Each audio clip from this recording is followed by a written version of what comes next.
Բարև ձեզ հարգելի գործընկերներ, այս որոշմամբ մենք ըստ էության սկսում ենք Հայաստանի Հանրապետության եւ Ամերիկայի Միացյալ Նահանգների միջև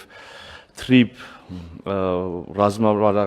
նախագծի շուրջ ռազմավարական համագործակցության մասին շրջանակային համաձայնագիրը վավերացնելու գործընթացը, որոշման ընդունմամբ մենք նախագիծը սահմանված կարգով կուղարկենք Հայաստանի Հանրապետության Սահմանադրական դատարան եւ Սահմանադրական դատարանի կողմից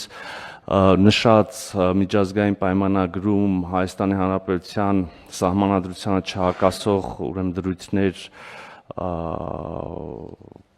արձանագրելու որոշման պարագայում էլի սահմանված կարգով կուղարկենք կդիմենք ազգային ժողով, հարցը քննարկումը կտեղափոխենք ազգային ժողով, ինչպես գիտեք շրջանակային համաձայնագիրը նախաստորագրվել էր սույն թվականի մայիսի 26-ին իմ եւ Միացյալ Նահանգների պետքարտուղար Մարկո Ռուբիոյի կողմից Երևանում եւ այնուհետեւ ընդամենը օրեր անց հունիսի 1-ին եւ հունիսի 4-ին համապատասխանաբար էլի պետքարտուղար Ռուբիոյի եւ իմ կողմից ստորագրվել էր Վաշինգտոնում եւ Երևանում փառատելով հնարավոր հարցերը ասեմ, որ միջազգային պրակտիկայում եւ Հայաստանի Հանրապետության օրենսդրությամբ այսպիսի ոչ համաժանմանակյա հեռավար պայմանագրերի ստորագրումը նախատեսված է եւ ընդունված պրակտիկա է։ Ուզում եմ նաեւ հիշեցնել, որ շրջանակային համաձայնագրի ստորագրմանը նախորդել էին եւս երկու շատ կարեւոր փաստաթղթեր 2025 թվականի օգոստոսի 8-ին Միացյալ Նահանգների նախագահ Թրամփի ներկայությամբ եւ վկայությամբ Հայաստանի Հանրապետության վարչապետ Նիկոլ Փաշինյանի եւ Ադրբեջանի նախագահի կողմից խաղաղության հռչակագրի ստորագրումը եւ այդ հռչակագրի ստորագրմանը զուգահեռ ուրեմն մնացած վերաբերելի փաստաթղթերի ստորագրումը եւ այնուհետեւ արդեն 2026 թվականի հունվարի 13-ին Միացյալ Նահանգների պետքարտուղարի եւ իմ կողմից թրիփ իրականացման շրջանակ վերնագրված փաստաթղթի ստորագրումը հիմա արդեն այս միջպետական շրջանագային համաձայնագիրը ավելի է մանրամասնում համաձայնեցված ուրեմն դետալները, ուղղությունները եւ լիովին համահունչ է նշածս երկու փաստաթղթերին, սա ինչի եմ շեշտում, որովհետեւ եւ օգոստոսի 8-ի հռչակագրի պարագայում եւ հունվարի 13-ի շրջանակային ուրեմն իրականացման շրջանակ կոչվող փաստաթղթի պարագայում եղան որոշակի շարժումներ այն մասին, որ ի վերջո միջպետական համաձայնագիրը կարող է պարունակել նշած փաստաթղթերին ոչ համահունչ դրույթներ եւ ահա ինչպես տեսնում ենք այս համաձայնագիրը ամբողջովին ոչ միայն համահունչ է հանրահռչակված սկզբունքներին եւ արձանագրված, ամրագրված, ստորագրված սկզբունքներին, այլև շրջանակային համաձայնագրում բազմիցս հղում է արվում եւ օգոստոսի 8-ի եւ հունվարի 13-ի փաստաթղթերին եւ նաեւ որոշակի մանրամասներ ուղղակիորեն ասվում է, որ պետք է կարգավորեն այնպես, ինչպես օրինակ հունվարի 13-ի շրջանակային իրականացման շրջանակ կոչվող փաստաթղթում է սահմանված, նաև առաջանցնելով ուզում եմ ասել, որ ըստ էության մենք թրիփի հիմնադրման ուրեմն փաստաթղթային գործընթացը ավարտելու համար դեռևս արժևում ունենք եւս երկու փաստաթուղթ, դա բաժնետերերի համաձայնությունը կլինի, բաժնետերերի միջև պայմանագիրը եւ կլինի արդեն թրիփ զարգացման ընկերություն այդ ձեռնարկության ընկերության կանոնադրությունը մենք այժմ աշխատում ենք այդ փաստաթղթերի վրա Անդրադառնալով բուն շրջանակային համաձայնագրին ուզում եմ նշել, որ համաձայնագրի կնքմամբ արձանագրվում է, որ Հայաստանը եւ Ամերիկայի Միացյալ Նահանգները նպատակ ունեն հարավային Կովկասում ուրեմն տրանսպորտային փոխադրումների զարգացման, ապաշիր տրանսպորտային երթակառուցվածքների զարգացման, տարածաշրջանային եւ գլոբալ առևտրի զարգացման ճանապարհով նպաստել, ամրապնդել հարավային Կովկասում խաղաղությունը հաստատված, կայունությունը եւ ժողովուրդների զարգացումը, հնարավորությունների զարգացումը, սա էլ բազմիցս արձանագրված է շրջանակային համաձայնագրում, նաև ուզում եմ նշել, որ ողջ գործընթացը եւ ընկերությունը եւ հետագա գործունեությունը եւ այս համաձայնագիրը ամբողջությամբ համահունչ է եւ իրականացվում է Հայաստանի Հանրապետության ինքնիշխանության, իրավազորության, տարածքային ամբողջականության լիարժեք հարգմամբ, այս մասին էլ բազմաթիվ ամրագրումներ եւ արձանագրումներ կան փաստաթղթում, նաեւ արդեն երևի կարելի ասել տեխնիկական մանրամասներին անդրադառնալով ասեմ, որ համաձայնագրով Միացյալ Նահանգները եւ Հայաստանի Հանրապետությունը հիմնադրում են թրիփ զարգացման ընկերությունը,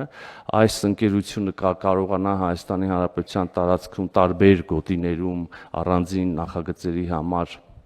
հիմնադրել հատուկ նշանակության ընկերություններ, ներգրավել այլ գործընկերներ, թրիփ զարգացման ընկերությունը կստանա հողօգտագործման, կառուցապատման իրավունք այս գոտիներում եւ այս իրավունքը կգործի նախնական 49 տարով եւ այս ժամկետում ընկերությունում բաժնեմասերը կբաշխվեն հետեւյալ կերպ Միացյալ Նահանգներին կպատկանի բաժնեմասերի 74%-ը եւ Հայաստանի Հանրապետությանը կպատկանի բաժնեմասերի 26%-ը եւ ահա այս նախնական ժամկետի 49 տարով լրանալուց հետո հնարավորություն կա կողմերի համաձայնությամբ երկարացնել համագործակցությունը եւ ժամկետը եւս 50 տարով եւ այս դեպքում արդեն երկարացման պարագայում կապահովվի, որ Հայաստանի Հանրապետությունը ունենա ընկերության բաժնեմասերի 49%, այսինքն 26%-ից Հայաստանի Հանրապետության բաժնեմասերը կմեծացվեն, Հայաստանի Հանրապետությանը կտրվեն ավելի բաժնեմասեր, կհասցվեն 49%-ի եւ սա կլինի ուրեմն ժամկետի երկարացման համար Հայաստանի Հանրապետության կողմից արվող եւ նրան տրվող միակ գործողություն, այսինքն ժամկետի երկարացման պարագայում 49% բաժնեմաս ստանալու համար Հայաստանի Հանրապետությունը որևէ այլ լրացուցիչ քայլ ներդրում պարտավորություն չի ստանձնում անելու։ Ուզում եմ նաև ասել, որ Հայաստանի Հանրապետությունը կրկին վերադառնալով նախորդիվ ասածից կպահպանի իր լիարժեք ինքնիշխանությունը եւ լիիրավ իրավազորությունը պետական սահմանի կառավարման, սահմանային վերահսկողության, մաքսային վարչարարության, Հայաստանի Հանրապետության տարածքում իրականացվող բոլոր մաքսային գործընթացների նկատմամբ, նաև ուրեմն Հայաստանը իր ներպետական օրենսդրության միջազգային համաձայնագրերին համահունչ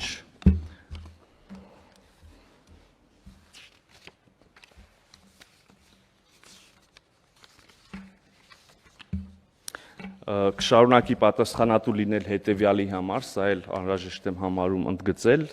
ուրեմն անվտանգություն եւ իրավապահ գործունեություն, բ սահմանային վերահսկողություն եւ սահմանային անվտանգություն, գ մաքսային եւ միգրացիոն վերահսկողություն, դ հարկերի եւ տուրքերի փոխանցում պետական բյուջե,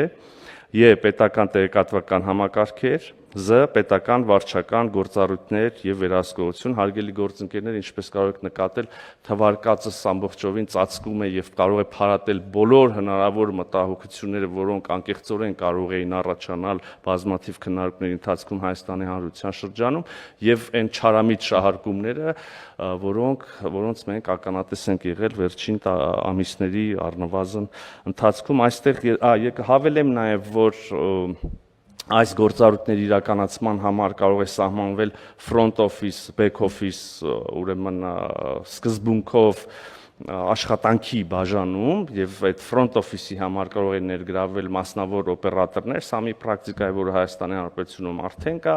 սա մի պրակտիկա է, որի մանրամասները նաեւ նշված են իմ կողմից հիշատակված հունվարի 13-ի թրիփ իրականացման շրջանակ կոչվող փաստաթղթում, Եվ կրկին ցանկացողները, եթե մինչ այժմ առիթ չեն ունեցել, կարող են մանրամասներին ծանոթանալ, մի անգամ էլ հավելեմ, որ թվարկվածը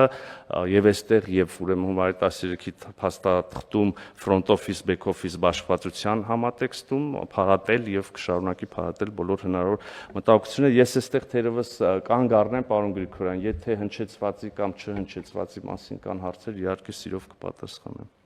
Շնորհակալություն, պարոն Միրզոյան, ես ուզում եմ ուղղակի մի երկու խոսք էլ ասեիք, հիմա մամուլում այդ Trip+-ի հետ կապված հոդվածներ են շրջանառում, ինձ թվում է շփոթ կառաջանա, եթե դժվար չի բարձրացնել։ Սիրով, շնորհակալություն, որ ուշադրություն հրավիրեցիք այդ հանգամանքի վրա, ուրեմն Trip զարգացման ընկերությունը հիմնադրել, սա փաստաթուղթ է, համաձայնագիր Հայաստանի Հանրապետության եւ Միացյալ Նահանգների միջև Trip-ի վերաբերյալ եւ այստեղ նախատեսված է, որ կստեղծվի Trip զարգացման ընկերություն։ Trip զարգացման հիմնադիրները տեխնիկապես կլինեն Հայաստանի Հանրապետության կառավարությունը եւ Trip զարգացման ընկերություն ԱՄՆ կոչվող ընկերությունը, որը կհիմնադրվի Միացյալ Նահանգներում, սա կպայմանավորված է Միացյալ Նահանգների